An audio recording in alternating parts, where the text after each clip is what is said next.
My my dad actually taught me a little bit yoga back in the day. He learned it from books. He was into physical health. He was a semi-pro hockey player and he played in Europe for a little bit, and he was into weightlifting. And so he got into yoga, heard that that was a good thing. What are you doing, Dad? What is that? I talked to him about it. Well, show me an exercise or two. So when I was a teenager, he showed me a couple of exercises. And I practiced them, and I'm glad I stuck with it. And he still does yoga to this day. And I asked him, well, Dad, do you do any meditation? Yeah, I do meditation. Oh, how long do you do it? Oh, about a minute. Oh, very good, Dad. That's a good start. How about doing 2 minutes? See what that's like. So people have heard about yoga and meditation for thousands of years. They've been practicing it for thousands of years. Why is that? Because they wanted to create a revolution in their own life. They wanted to make some changes that will help them to have a sweeter life, so that they can feel like they've got the health, the vibrancy, the energy to be able to do the things that they really want to accomplish in this life, and to have an alert, active, and kind mind as they do it, and hopefully make some change in the world that will make it feel as though they're glad that they came to the planet at this time. And there's a special reason why you've come to this planet at this critical time, each of us. So there are various things you can do to help make a synergy of your body, mind, and spirit, and create the change that within your own life that you'd like to see in society. And isn't that where it starts? Within yourself? Because what's the first thing that people that you interact with ask you is, what are you doing? What kind of person are you like? Should I even believe what you're saying? Or maybe they'll say, well, that's interesting. I'll think about that. And at some point down the road, they'll accept it as their own idea. Not because of that you've convinced them, but because they thought what you were saying was done in a manner that was somehow appealed to them. And isn't that the way our personal interaction often is people care what you say when they know that you care about them also. And you care about doing something good in your life. So people have wanted to do this for thousands of years and have developed a series of practices that will help you to make your body more flexible, be able to recover more quickly from injury, be able to do all-nighters when you want to, when you've got a project going on, or driving all the way up from North Carolina, like I had to do this last couple of days. And but then not only that, how to have a mind that's going to be alert and receptive and creative to create the solutions that will help to make changes. Because it's not only our own idea that's going to make this happen, it's how we interact and create a synergy of ideas with others that have far-reaching effect on the rest of society. That's how Microsoft has done it. That's how major corporations have done it. They've got people together on the same passion, same mission page as Free Aid is doing. These ladies are really passionate, and I guess there's a couple of men too, and they're really passionate about it, and they're sharing that energy and excitement with other people, right? And so there are but the most important thing I find is courage. The courage to make a change within your own life. The courage to be able to say what needs to be said in a way that's not going to blame someone else. This is where you're coming from. People have heard of nonviolent communication. That is so powerful. I've been learning more about that lately. And change it takes courage to make change. Both to get out there and do some exercise that you know you'd like to do, or to stand up in front of a bunch of people and sing. Now, public speaking is one thing, but to sing in front of a group of people, that takes courage, doesn't it? And or to go up to the police and talk to them about their interests and how they actually dovetail with your interests. And so there are certain things that I explain and show people how to do in a practical way to create a synergy of body, mind, and spirit. Breathing is a very important part of that, how you use your breath, an awareness of your body, because what you do with your body affects your mind. What you do with your mind affects your body. Who's ever heard of Bruce Lipton? Bruce Lipton, cool. Bruce Lipton talks about the new biology, where mind and matter meet. The idea that, and this they talk about in yoga also, this is an expression of my mind. So what you do with your mind, with your views on life affects the way your body accepts nutrients, the way the DNA works within your system. Fascinating. I've got a couple of documentaries of his, and he has that book, and there's As Above, So Below, an introduction to fractal evolution. Fascinating. He's a microbiologist that went deep into the subject, and that's, you talk about any of these physicists, like what the do we know? That documentary gets into, if you go deep enough within a subject, you start to find out that the whole world is connected. The whole universe is connected on a quantum level. So the change that you make in yourself has a far-reaching effect on the rest of the planet. And the more powerful the change that you make it is, the more you elicit that change around you. It's like sending out ripple effects. Not necessarily by profound things that you do, the great things you do. Sometimes it's the most subtle but beautiful things you do, the random acts of kindness that will have that subtle change that changes people's direction, even a small degree, that ends where they end up in a completely different place. So when I first got into yoga and meditation, there was a numerologist who lived next door to me, and he did my chart, and this was all new to me, and I thought, oh, okay, just for fun, I'll do this. Numerology is like astrology with numbers. And he said, yoga and meditation would be very good for you, because I had a tendency to be very energetic and go way off this way and spread my energy around and do a lot of different things. And so, yes, okay, yeah, okay, I'll give it a try. Well, I got deep into it and became a vegetarian right away, and started doing the yoga postures and the meditation. And within a month, things started to happen. If you do some of these things that I'm doing in my classes, and you do it regularly, you know, TM talks about doing meditation 2 times a day. That's great. You know, if you can increase that, you do yoga exercises, you can move closer to that place of fearlessness. Now, fearlessness is the absence of fear. Courage, though, is doing things even if you are a little bit afraid. Right? It's not an absence of fear, but it's a place where fear is not overwhelming you. You are then guided by your inner spirit that says, I'm going to do what is right. So I used that to great effect when I was, as Jack was mentioning, I was in jail for a couple of years for the Liberty Dollar issue. It was so stupid, you know, actually. But whatever, here it is. You don't know how long it's going to last. Okay, so are we going to have a hearing? Is there going to be a court date now? You know, 1 month, 2 months. It should be out at least a year, my goodness. And then it ended up to be 2.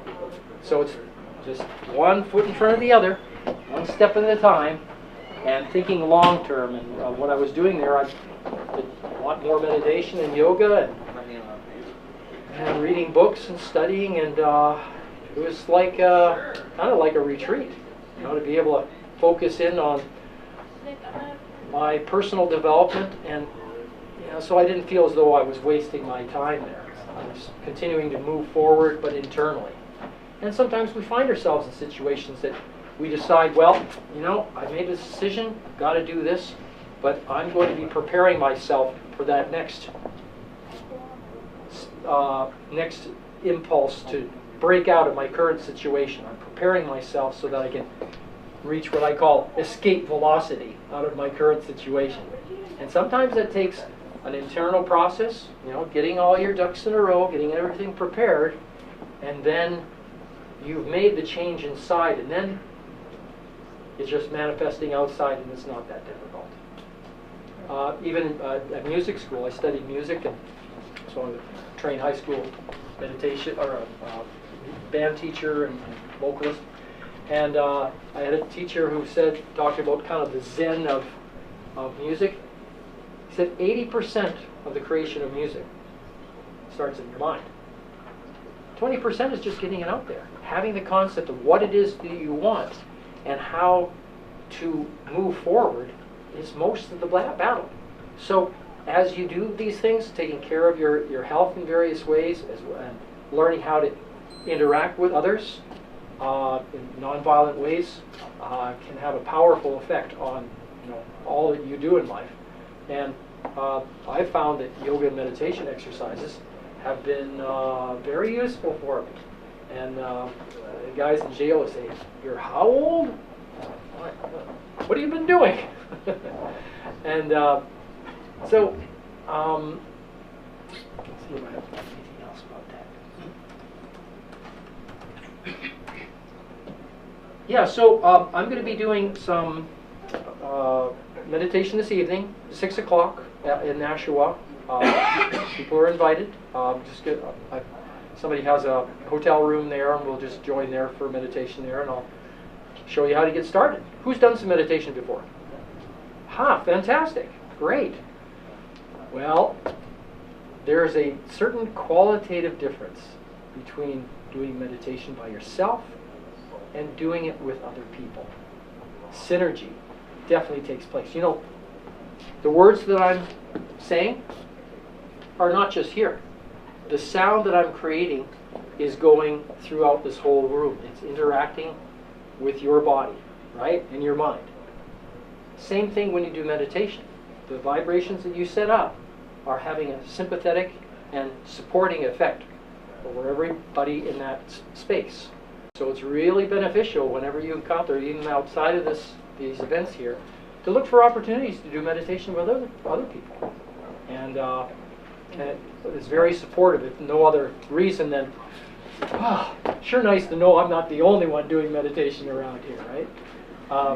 And then tomorrow morning I'll be doing a yoga at Tech Arts over in Milford, 8 o'clock. And I'm going to see if maybe there's an opportunity to do that even here. I'll talk with William, see if we can do that here. Who might be interested in doing some yoga? Okay, a couple people. All right. Yep. And meditation over in Nashua. Who can go to Nashua later? It'll be like 6 o'clock. Okay, a couple of people. All right. Well, does anybody have any questions? Now, I want to say one thing though before we get that is this system is Tantra, traditional Tantra, and the idea there is that life is a joyous struggle. It's not a struggle that's that you're dragging your feet, but we encounter difficulties, and we can use that as the energy that propels us forward in our life. And so there are a number of things that help encourage that fearlessness, body, mind, and spirit fearlessness. And I found it over the years to be very beneficial. And another area that I've been getting into recently is, the vegetarianism was one thing. The raw foods are, it's a live food. You want to be more alive? Good to eat live foods. And so, and that comes in various forms. Somebody was talking about that they've been pescatarian before, and eating fish, for instance, that's been caught that same day, very different. Or meat that's been slaughtered and eaten like within a short time, or organic meat. Hey, if people feel they have to eat meat, fine. But try to increase the quality of what it is that you take into your system, and what it is that you involve your mind with. The books, the people, the movies you watch, all creates the environment that it can help move you forward the way you want to. Any questions about any of that I've talked about, or comments? So, who was it that said, this one fellow that's done TM meditation before. You've done some, have you done some meditation before? I've done mindfulness-based. Pardon me? Mindfulness-based. Okay. That's Buddhist kind of direction. Let me see. So my training has been, well, I started meditation back in 1974, and there was a training I did in '75, and then I was in Europe for another training for a few months, and then in Sweden for another 6 months. But then the later advanced training took place in Benares in India. And for a while, I wanted to live in a place where, you know, yoga was a way of life rather than just a hobby, as it was this year.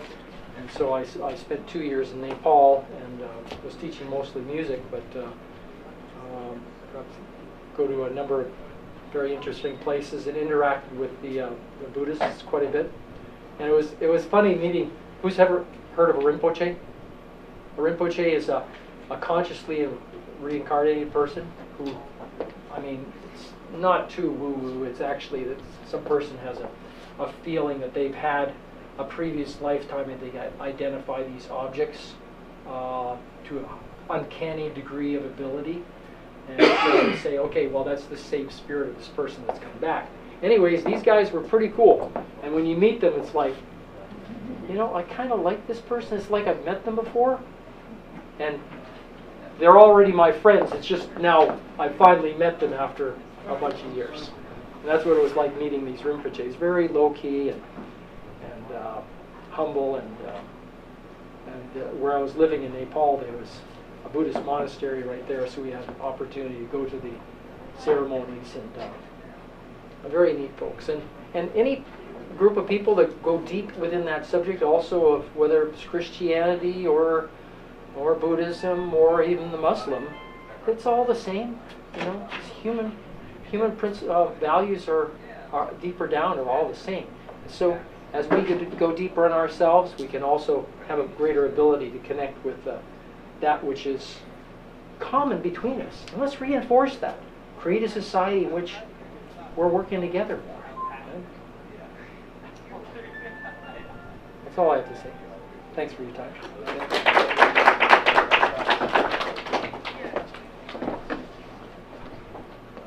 Yes? Do you want to talk a little bit about your story and how activism and yoga? Yeah. Okay. Yeah. You. I'll put this back on.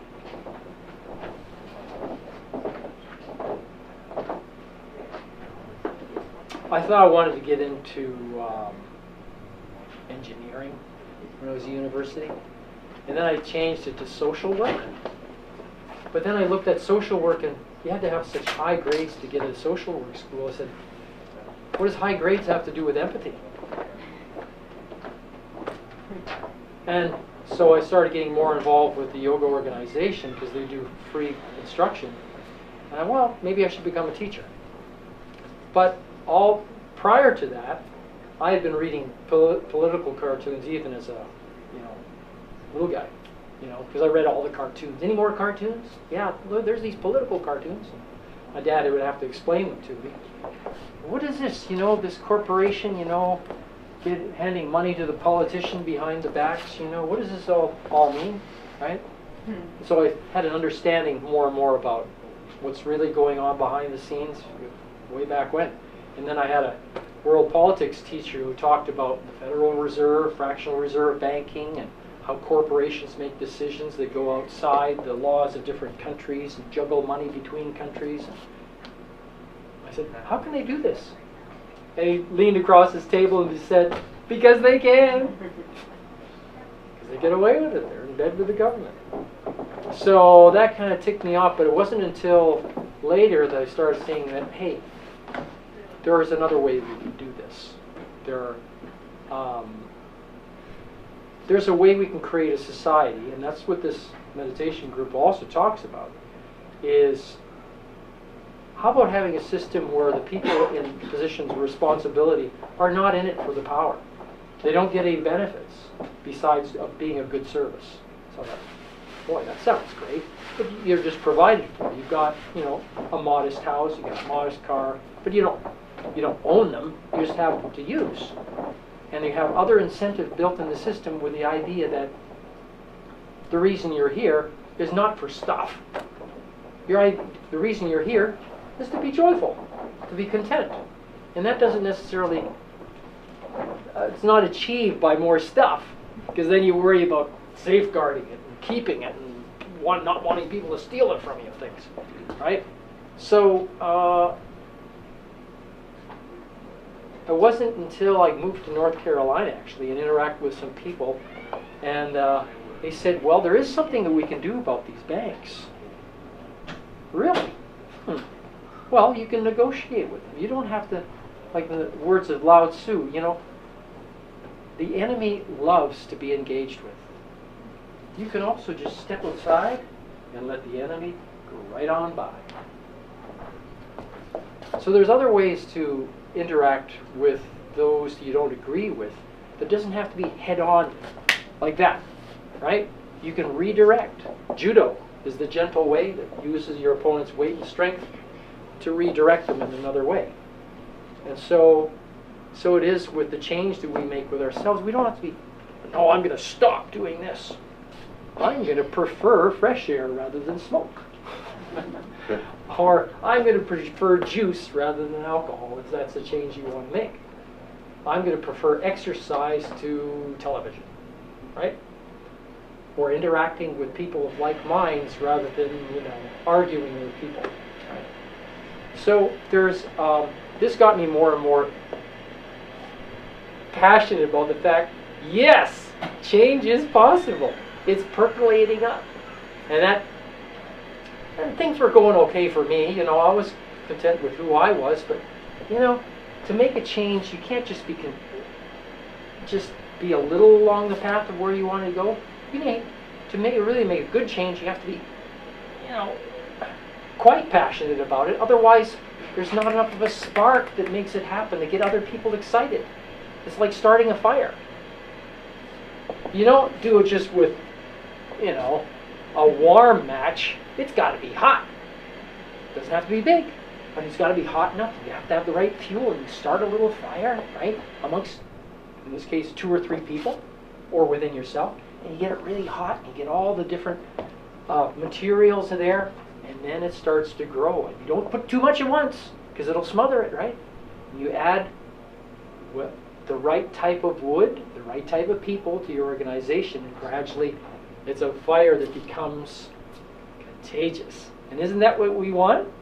The actions that we do and the spirit that we have within us to be contagious enough to get other people excited about that.